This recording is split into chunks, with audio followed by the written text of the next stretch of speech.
Hi, I am Lara Jane Ting and I will define what is compensation.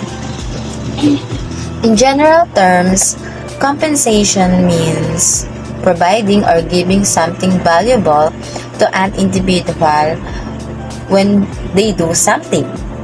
It simply means when you do something, you get something. An example of this is the right to eminent domain. You will get compensated from the government when you agree to sold your property to them. In human resource management, compensation is a systematic approach in providing monetary and non-monetary values to the employees in exchange for the work they perform. Monetary value are cash, checks, automatic debit arrangement, transfers, bonuses, and profit sharing.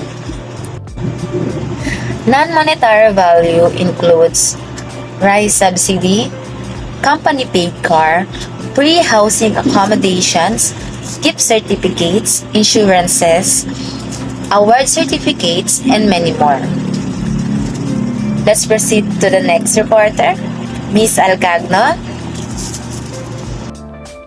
Compensation management aims at motivating personnel for higher productivity to help the company to improve and have a best experience for the employees.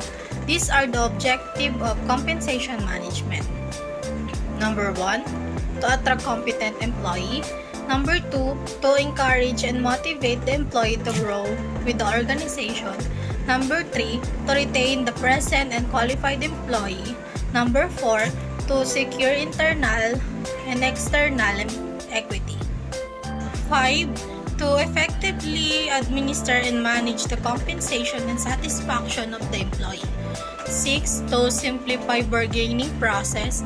7, to ensure the desired behavior and industrial harmony. All of these objectives are needed to maintain the organization success, and also it helps the employee to show their skills and talent that is fit for the job, and they also be motivated. By compensating, the employee can show how good they are to do the job, and by giving them a good environment, company can be able to retain the best employee and make the business strong and successful. The company valued employee and giving them a fair treatment. Thank you. The next reporter is Mr. Aldrin Almasan. Thank you. Hello, good day everyone. I'm Adrian Almasan and I'm going to discuss the characteristic and the system of compensation. The main characteristic of compensations are: first, hierarchy of pay levels. Pay level is a crucial component of an organization's compensation structure that is used to indicate differences in pay resulting from even the slightest changes in work requirements. In general, pay levels climbs as an organization structure does. The salary is based on the job's level, responsibility, accountability, position, experience, and etc. within the organization. The second is hierarchy of jobs. It describes how people are positioned and organized inside the business or organization in accordance with their position of authority, social standing, and work duties. A hierarchy, broadly speaking, is any structure or arrangement where individuals or groups are placed one above the other according to power or status. The third one is a set of rules and procedures. Of course, all companies or organizations have rules and procedures. That means such rules and procedures and regulation as employer. In employer's opinion, deemed necessarily or appropriate for the proper and efficient administration of the plan. Any rules and procedures must be consistent with the plan and also for the good and success of the company. And lastly, quality is required for movement from one level to another. When you enter a company or organization, it is not guaranteed or certain that your position will remain so. because everyone starts at the bottom until they are promoted. Promotion is defined as the movement of an employee from one position to another position of a higher pay grade or salary. But in order for this to happen, you must meet or provide the necessary requirements for you to be promoted. System of compensation or compensation system is ang wages and salaries from the direct financial benefits that an employee receives from his or her company. Besides, wages and salaries, bonuses, and commissions also form a part of the direct monetary benefits. The indirect monetary benefits include paid absences and other leave benefits, retirement plans, employees insurance schemes, health plans, education benefits, and other such benefits. A well-defined and balanced compensation system gives the organization an advantage of maintaining internal as well as external equity. It is a powerful tool for attracting employees, motivating them to work in achieving the strategic organizational goals, and retaining them in the long run. An HR consulting firm can provide an in-depth analysis and detailed report on the setting up of a balanced compensation system for the company. Hi, I'm Christy Amlasaga from BSBA HRMGA, and today I will be discussing the types of compensation. In compensation management, there are two types, the financial and non-financial compensation. Under financial compensation, there are two examples, the direct and indirect compensation. Direct compensation is a monetary payment made to an employee in exchange for his work. This includes basic pay, bonus, incentives, overtime payment, commission, and variable pay. An employee will get a basic pay for the time worked. It takes the form of wage or salary. While incentives, it is a plan that links to a pay to productivity or profitability. It may be linked to the performance of an individual or a team or the entire organization level performance.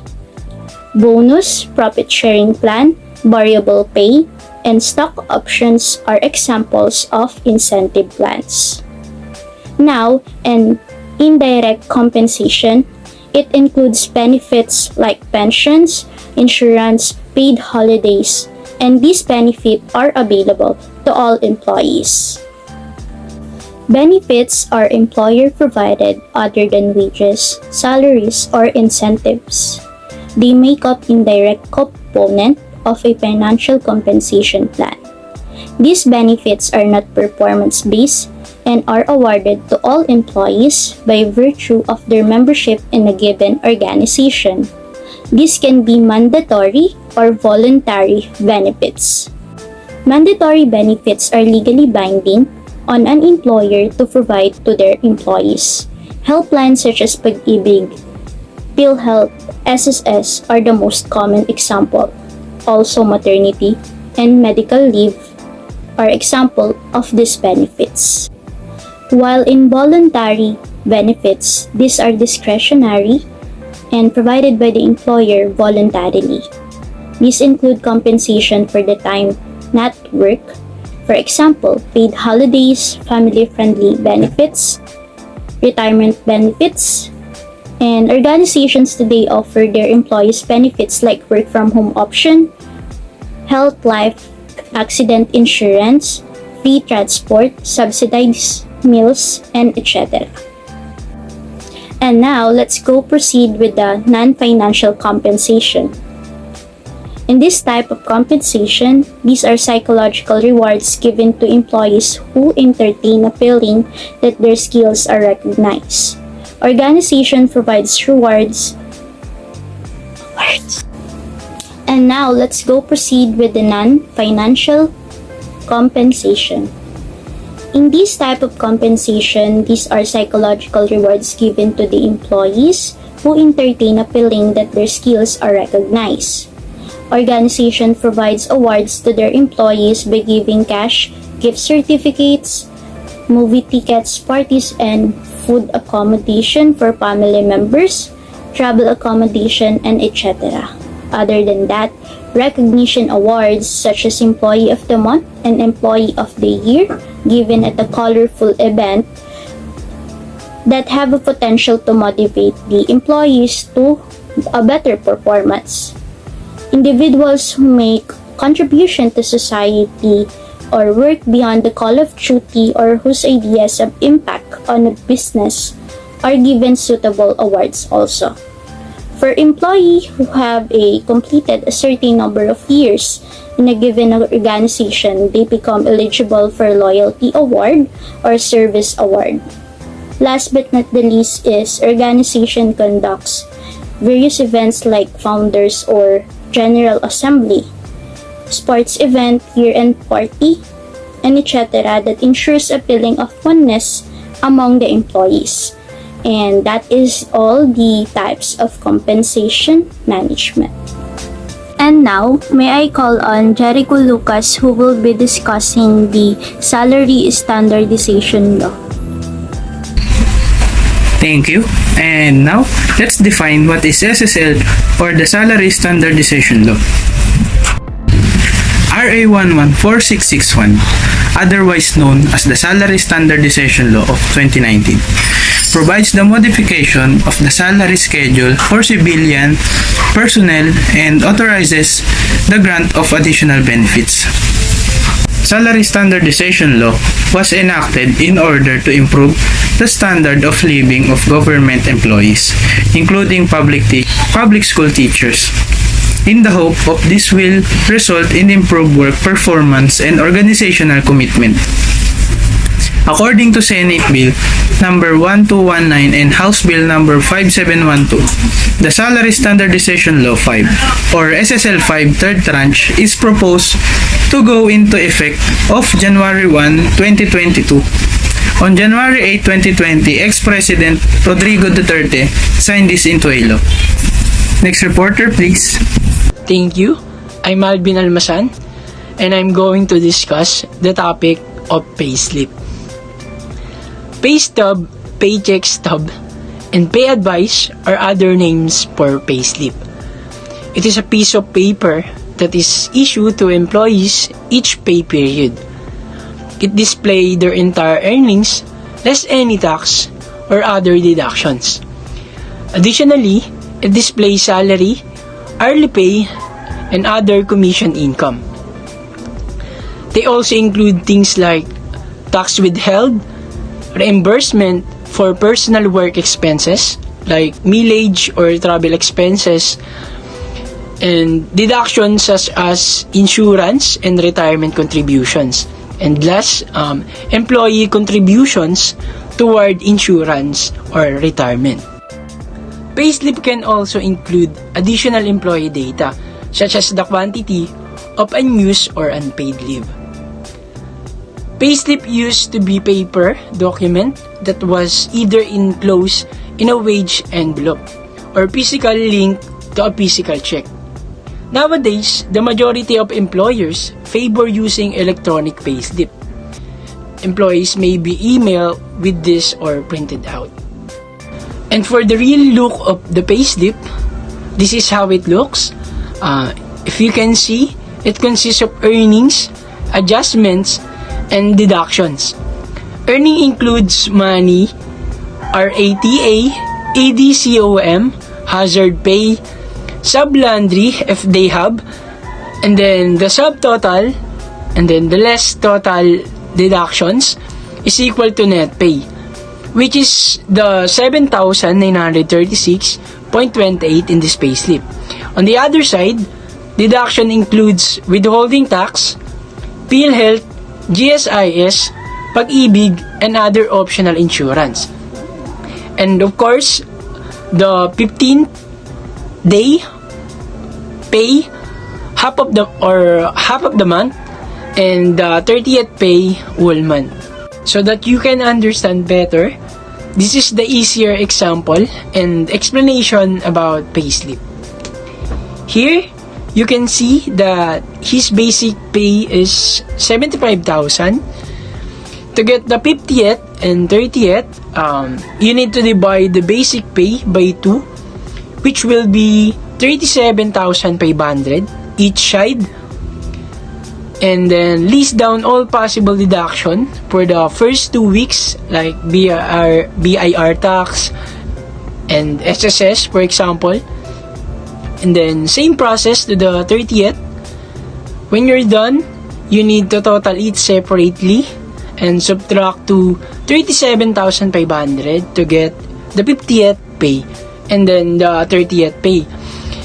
The deduction in the 50th and 30th will be adding to get the total deductions, which are going to deduct in basic pay to get the net pay. Next reporter, please. Thank you. PhilHealth in Section 10 of Republic Act Number 11223 or the Universal Healthcare Act.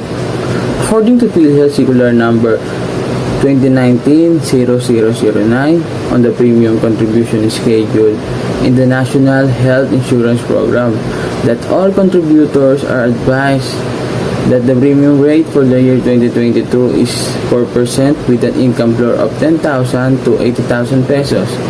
Alright, so first of all, we do have here an example. Their basic salary is 20,000. Then for you to know how much the total deduction is, multiply the basic salary to the premium rate, then it will prompted to you to the total, just like what you guys see right now on the PowerPoint. That 20,000 a month multiply 4% or 0.4 equals 800. So this total 800, this will be the deduction into your monthly salary, as you can see on the PowerPoint presentation. So we do have another example. Let us say your monthly salary will be 30,000. Same process, just like what I've discussed earlier, right? Which is the formula is basic salary multiply premium rate equals total deduction. So if we will apply this formula to the second example, it will be 30,000 for your basic monthly salary multiply 4% or 0.04 for the rate itself equals the total will be 1,200, and this total will be the total deduction. Now moving forward to next topic, which is Pag-ibig. We will apply some computation here for you guys to understand how much will be the contribution itself. First is, if an employee have a more than 5,000 salary per month, the total deduction in Pag-ibig is actually fixed already, which is 100 pesos, because this will be the maximum contribution of Pag-ibig, and this is their policy. But let's just say if your salary is less than 5,000 pesos. So for you to know the computation of the contribution, we will need to multiply it to the rate of 2% or 0.02 that is already fixed. Then the answer here, this will be the contribution into Pag-ibig. Let's do another example. Let us say your monthly salary is 4,000 a month, and the 2% or 0.02 will be the monthly contribution. Now, if we will apply the computation, it will be 4,000 multiplied to 2% or 0.02 equals 80 pesos. So the 80 pesos is the total deduction every month if the case is your monthly salary is 4,000 pesos. Next reporter, please. Thank you.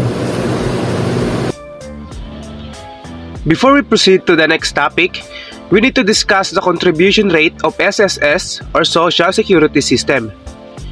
The whole deduction is 13%, but the employee share is only 4.5%, while the employer share is 8.5%.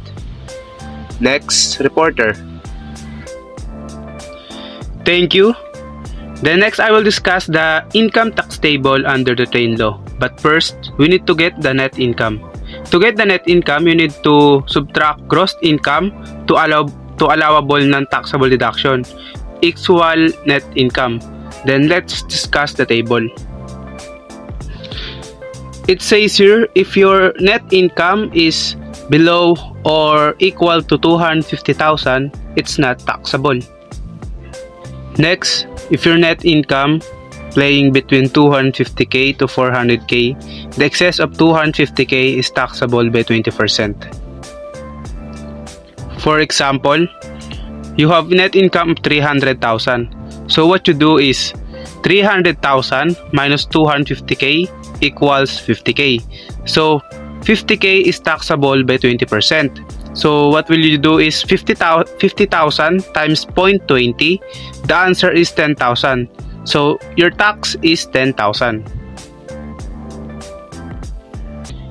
Next, it says if your income playing between 400,000 to 800,000, that excess of 400,000 is taxable by 25% plus 30,000.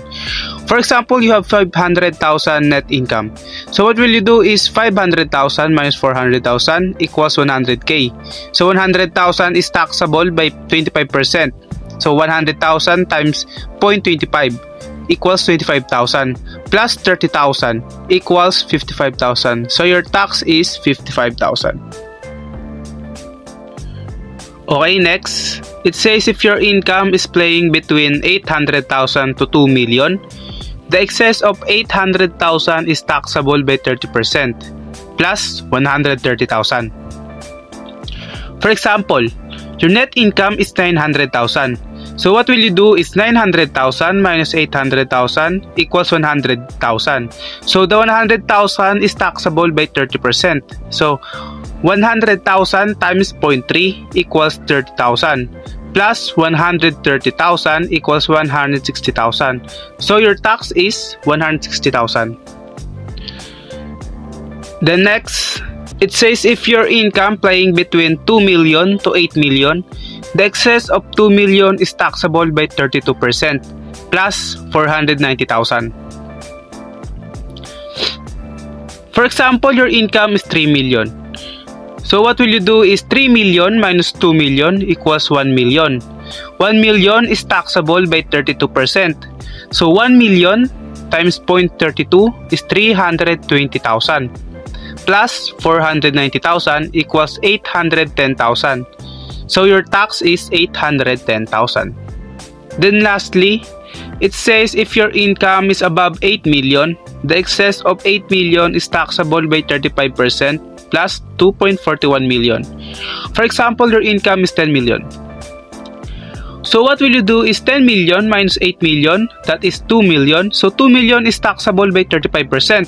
So 2 million times 0.35 equals 700,000 plus 2.41 million equals 3,110,000. So 3,110,000 is your tax.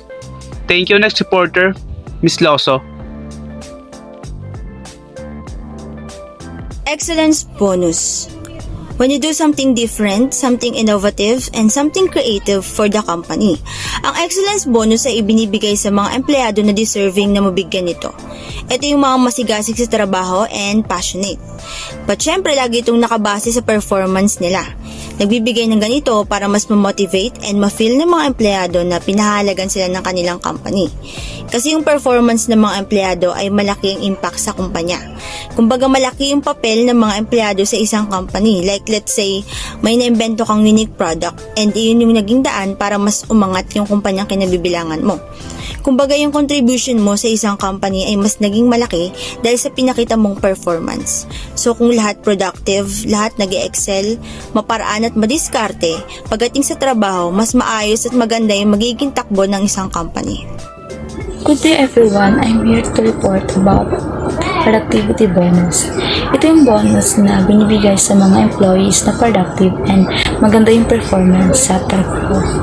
And you can only receive productivity bonus when you do something bigger for the company. It made as an incentive to reward employees for their contribution in the company. Because when you're productive, you can make the job easier. And having enough knowledge about your job will help you be more productive. And productivity bonus are only given to those employees who are passionate and make their job faster than their given time. It is because they can produce more product than other employees that helps the company even more productive. For example, Jane received a productivity bonus because she can make her work faster and do more works in a short period of time. She increases the productivity rate of the company in a short period of time. Yun lang po, thank you. Next reporter po, Danjeline Lawson. Performance bonus. A performance-based bonus is an extra compensation granted to an employee as a reward for reaching pre-established goals and benchmarks. Employers often reward employees with performance bonuses after evaluating outstanding projects or high-quality work performance. So, ang performance bonus is an extra pay or compensation na ibinibigay sa mga employees kapalit ng pinagtrabahuhan nila. Kapag sila ay may ginawang isang project at na-achieve nila ito na mayroong high-quality works, binibigay ito sa mga employees. How the company measure the performance of an employee? To measure the performance of an employee, the company makes an evaluation through the performance evaluation sheet, an individual performance commitment and review. The employee performance evaluation form is also known as the performance review form. It is a document that highlights an individual's strengths and weaknesses when it comes to workplace performance feedback. In order to stimulate positive change, employee feedback has to be tailored to the specific work each person does. Here it will be known how much performance bonus the company will give them. Kapag na-evaluate na ang isang employees through the performance evaluation sheet and individual performance commitment review, doon magbabase ang employers ng bonuses na ibibigay niya sa isang empleyado, if it's a good or if it's a bad. What is the meaning of customarily bonus? Customarily bonus means the bonus which is being paid by way of tradition or custom and at the uniform rate over a number of a year which has no link with profit. Also, customarily bonus, this is a totally depend upon the wish and will of the employer. It is not binding by any law. For example, there are a lot of organizations who distribute a bonus amount to every aide regardless of their probability or loss. Such kind of bonus and consider it as customarily bonus, which are based on tradition instead of probability or loss.